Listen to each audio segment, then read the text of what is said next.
اب یہاں بھی گھمنڈ آتا ہے، میں کیوں جاؤں اس کے پاس، میں تو مالدار ہوں، میں تو عمروں میں بڑا ہوں، میں تو نیک ہوں، میں تو پرہیزگار ہوں۔ ارے اللہ کے بندو جاؤ، چل کے جاؤ، اس لیے کہ میرے آقا فرماتے ہیں جو صلح کے لیے پہل کرے گا وہ جنت میں پہلے جائے۔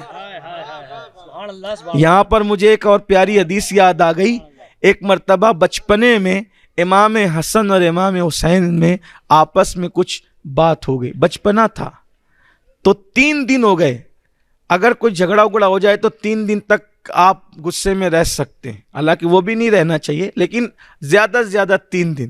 اگر 3 دن سے زیادہ ہوا تو حدیث پاک ہے کہ تمہارے سجدے تمہارے سر کے اوپر نہیں جائیں گے، تمہاری دعائیں تمہارے سر کے اوپر۔ اب 3 دن ہو گئے تو امام حسین نے امام حسن پاک کو خط لکھا، بھیا 3 دن سے بات بند ہے، اب صلح کر لو۔ میں بات شروع کر سکتا ہوں لیکن اس لیے نہیں کر رہا ہوں، میں پہلے آپ کو کہہ رہا ہوں کہ پہل آپ کر لو، کیونکہ آپ بڑے ہو نا۔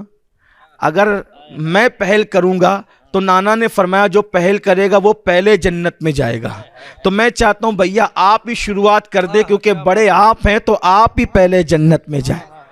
دیکھ رہے ہیں آپ، ایک مرتبہ امام حسن اور ان کے سوتیلے بھائی میں انبن ہو گئی، حضرت محمد بن حنفیہ میں انبن ہو گئی، تو کسی نے کان بھرنا شروع کیا۔ وہی تو جب 2 بھائیوں میں اور وہ بھی سوتیلے بھائیوں میں کچھ مسئلہ ہوتا ہے تو بیچ میں چمچے گیری کرنے والے تو لوگ تیل مرچی ڈالنے والے بہت ہوتے ہیں۔ یاد رکھنا صلح کرنے والے بنو، جوڑنے والے۔ سوتیلے بھائیوں میں اختلاف تھا، یعنی ہو گیا تھا، حضرت امام حسن اور حضرت محمد بن حنفیہ، لوگوں نے تیل مرچی ڈالنا شروع کیا۔ محمد بن حنفیہ نے فرمایا چپ رہو، میرا بھائی حسن ایسا نہیں ہے، وہ حسن حسن ہے۔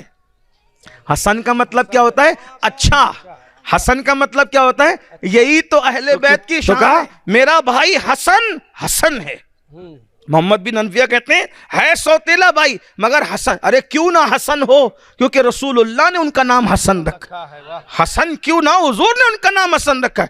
تو کہا کہ ارے وہ غصے سے چلے گئے تمہارے پاس اور اتنی بڑی باتیں کرتے ہو، کہا ارے گئے تو دیکھ ابھی آئیں گے، دیکھو کتنا یقین رکھا، دیکھ ابھی آئیں گے۔ خط لکھا، حسن تمہارا باپ جو ہے وہی میرا باپ بھی ہے، جس علی کے تم بیٹے ہو اس علی کا میں بھی بیٹا ہوں، لیکن میری تمہاری برابری صرف اس لیے نہیں ہے کہ میری ماں کنیز ہے رسول اللہ کی اور تمہاری اماں رسول اللہ کا دل گردہ ہے، دل جگر ہے، دل رسول ہے نا، بدا تو منی آقا نے فرمایا، اس لیے تم بڑی ماں کے بیٹے ہو تو تمہارا کردار بھی بڑا ہونا ہے، اس لیے تم میرے پاس آ جاؤ، چلو جلدی آؤ۔ جیسے ہی خط پڑھا مسکرائے، بھائی نے بلائے، گئے سینے سے لگا لی۔